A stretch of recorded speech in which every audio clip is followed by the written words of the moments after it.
अब 1958 के martial law के बाद अयूब खान अपनी गवर्नमेंट स्टार्ट करते हैं, तो उसमें जो रिफॉर्म्स आती हैं, रिफॉर्म्स में कॉन्स्टिट्यूशनल रिफॉर्म भी एक नाम है। कॉन्स्टिट्यूशनल रिफॉर्म में आप समझें कि 1962 का कॉन्स्टिट्यूशन सबसे इम्पॉर्टेंट है, जो कि अयूब खान के दौर में आता है। तो उस 1962 के कॉन्स्टिट्यूशन को समझने के लिए अगर आप दो सिर्फ उसके इम्पॉर्टेंट फीचर्स याद रखें तो शायद सारा कॉन्स्टिट्यूशन आपको समझ आ जाए। एक इम्पॉर्टेंट फीचर इवन कि वो सेंट्रल प्लैंक भी है अयूब खान के 1962 के कॉन्स्टिट्यूशन का, और उसे कहते हैं बेसिक डेमोक्रेसी सिस्टम। वो मैं यहाँ पे बोर्ड के ऊपर लिख रहा हूँ, आप मेरे साथ जो है वो लिखते जाएं। बेसिक डेमोक्रेसी सिस्टम एक चीज़ या एक फीचर, और दूसरा है president powerful. President was almighty, was all powerful, even more powerful than the president of America। तो ये दो फीचर आपने याद रखनी है, क्योंकि इन्हीं दो फीचर्स की वजह से अयूब खान का जो स्लोगन था डिसिप्लिन्ड डेमोक्रेसी वो पूरा होता है।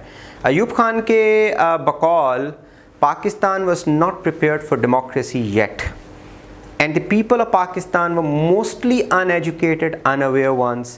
They could elect, if given free choice, bad politicians. Thus, Pakistan would be led towards disaster.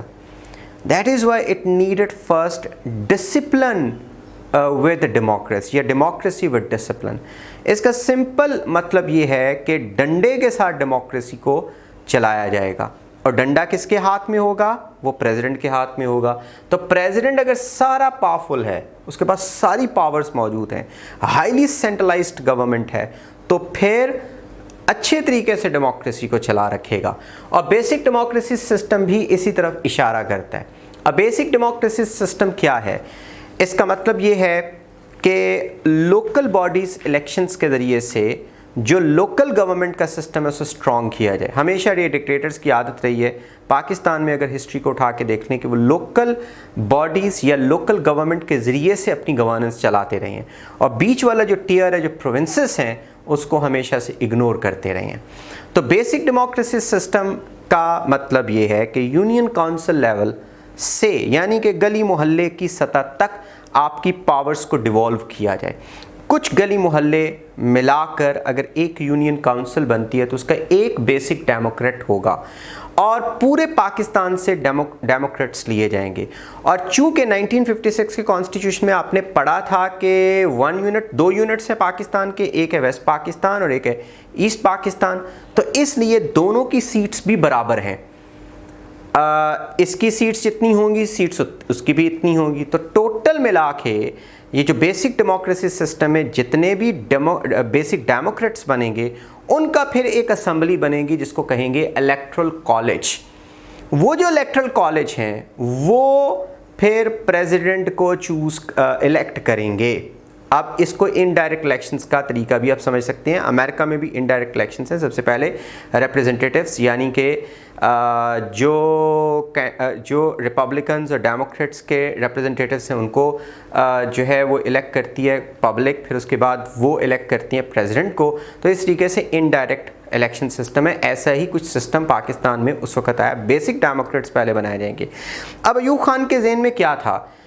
क्यों बेसिक डेमोक्रेट्स पहले बनाए जाएंगे? पहले इलेक्ट होंगे, यानी ग्रास रूट्स लेवल के ऊपर, यूनियन काउंसिल लेवल के ऊपर, उसके बाद फिर उनकी एक असेंबली बनेगी, यानी इलेक्टोरल कॉलेज बनेगा, और वो फिर असेंबलीज़ को इलेक्ट करेंगे, और फिर प्रेसिडेंट को भी वो इलेक्ट करेंगे। क्यों?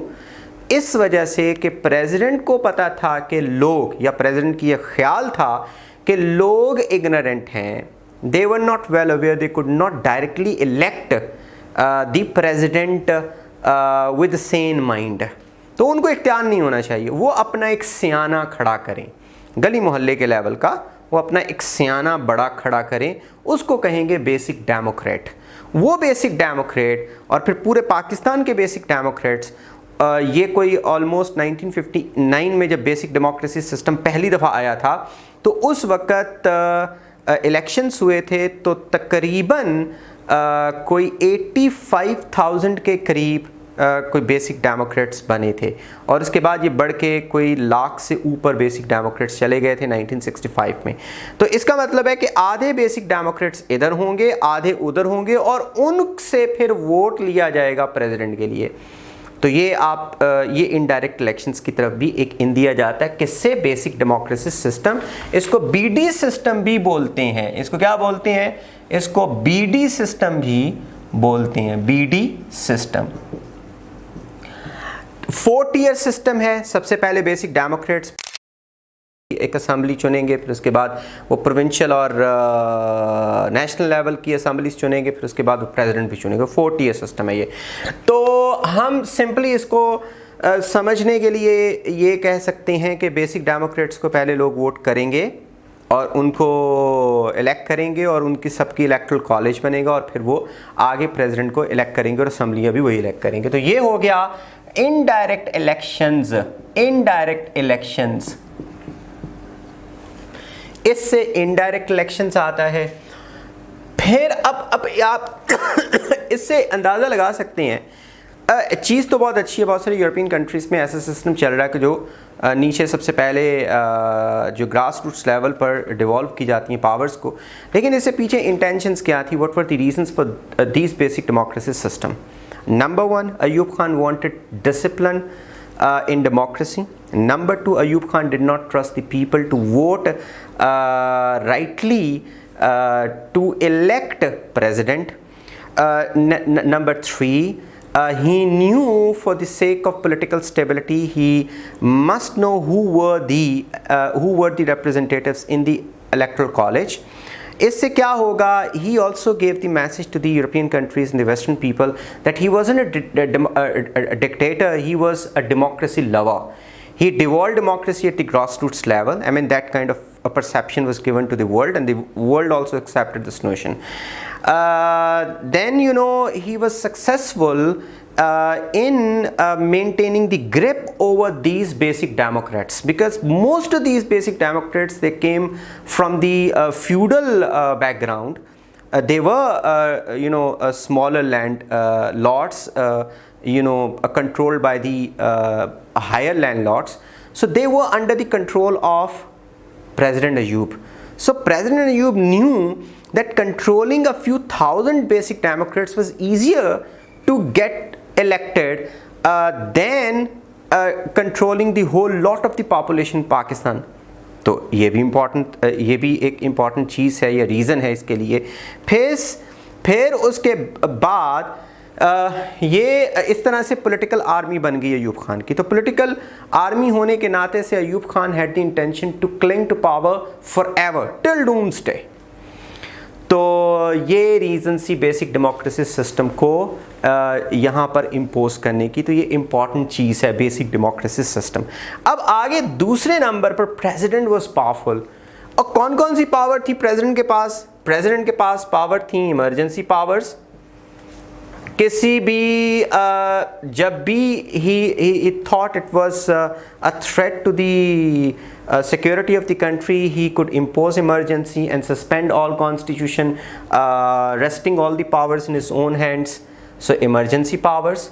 Then secondly, could dissolve assemblies, could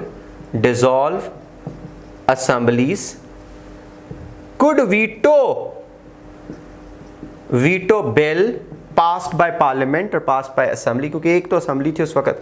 number 4, इसके अलावा even could write law, खुद भी लॉ बना सकता था। when assembly was not in session, he could write law, he could make law.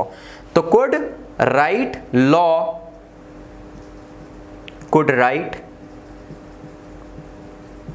law when assembly not in session,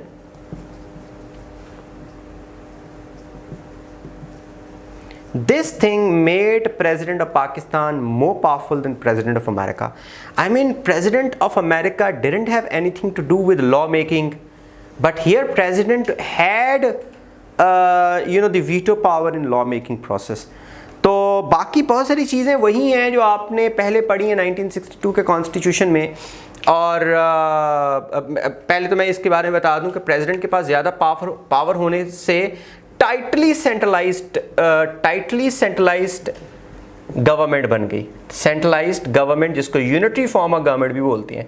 unitary form, एक paper में तो ये लिखा हुआ था कि पाकिस्तान वाज अ फेडरेशन, लेकिन हकीकत में सारी पावर्स किसके पास थी? सेंटर के पास और प्रेसिडेंट के पास। सेंटर का ज़ाहिर है प्रेसिडेंट जो है वो उसका रिप्रेजेंटेटिव है, हेड है उसका, गवर्नमेंट का भी तो स्टेट का भी, तो उसके पास सारी पावर्स थी। तो टाइटली सेंट्रलाइज्ड गवर्नमेंट, ये यूनिटी फॉर्म ऑफ गवर्नमेंट, ये बन गई सारी पावर्स के साथ। फिर क्या इंटेंशन थी उनकी इंटेंशन ये भी थी कि सेंट्रलाइज्ड जो पावर्स हैं उसके साथ स्टेबिलिटी आएगी और डिसिप्लिन होगा डेमोक्रेसी में, डिसिप्लिन्ड होगी डेमोक्रेसी। तो ये सारी चीज़ें जो है उन्होंने इस वजह से सारी पावर्स अपने पास रखने की कोशिश की। लेकिन इसका नुकसान ये हुआ कि ईस्ट बंगाल जो है, जो बंगालीज थे वर एलियनेटेड। उनके ख्याल में East Pakistan was being run by West Pakistan, and East Pakistani politicians could never come in government. Only army from Western Pakistan, they had control of most of the budget, and that budget was spent on West Pakistan's defense from India. East Pakistan did have nothing with India in terms of dispute.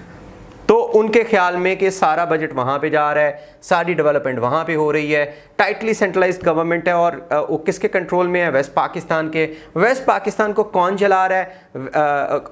President Ayub चला रहे हैं, और east Pakistan सिर्फ एक colony है उनकी। तो इस तरीके से बहुत सारी उनकी ये बन गई। अब इसमें हम देखते हैं इस कॉन्स्टिट्यूशन को अगर गौर से देखें तो ये दोनों चीज़ें मिल के क्या बनाती हैं? Disciplined democracy. डिसिप्लिन्ड डेमोक्रेसी या डेमोक्रेसी विद डिसिप्लिन, ये बनाती हैं इसको। ठीक है जी। तो आपने दो अच्छा, बाकी चीज़ें वही हैं जो आपने पहले पढ़ी हैं। ऑब्जेक्टिव्स रेजोल्यूशन में जो चीज़ें हैं वही मौजूद हैं, यानी इस्लामिक आइडियोलॉजी की हिफाजत करना, यानी फेडरल पार्लियामेंट्री सिस्टम नहीं, प्रेसिडेंशियल सिस्टम। अब देखें इसे प्रेसिडेंशियल आ गया, कोई प्रेसिडेंट था, प्राइम मिनिस्टर था ही नहीं, इसमें सिर्फ प्रेसिडेंट था, प्राइम मिनिस्टर की पोस्ट ही खत्म कर दी है। तो इसका मतलब है कि प्रेसिडेंशियल फॉर्म ऑफ गवर्नमेंट है, प्रेसिडेंशियल फॉर्म है गवर्नमेंट की। तो आप ये प्रेसिडेंशियल फॉर्म ऑफ गवर्नमेंट है, लेकिन फेडरेशन है, और उसके बाद फिर सेपरेशन ऑफ पावर्स हैं, फंडामेंटल ह्यूमन राइट्स हैं। ये सारी चीज़ें वही हैं जो ऑब्जेक्टिव्स रेजोल्यूशन में शामिल किया गया। उसकी बेसिस के ऊपर एम्स एंड ऑब्जेक्टिव्स सही रखे गए। 1956 के अंदर जो मेन चीज़ें मैंने आपको बताई थी वो इसमें मौजूद है, लेकिन अब इम्पॉर्टेंट नहीं है क्योंकि वो चल रही हैं। मसलन यूनिकैमल लेजिस्लेचर, 1 यूनिट स्कीम मौजूद है, यानी 2 यूनिट्स हैं इस वक्त मुल्क के। फिर उसके बाद Urdu and Bengali, both of them were national languages. तो ये चीज़ें मौजूद हैं इस कॉन्स्टिट्यूशन में।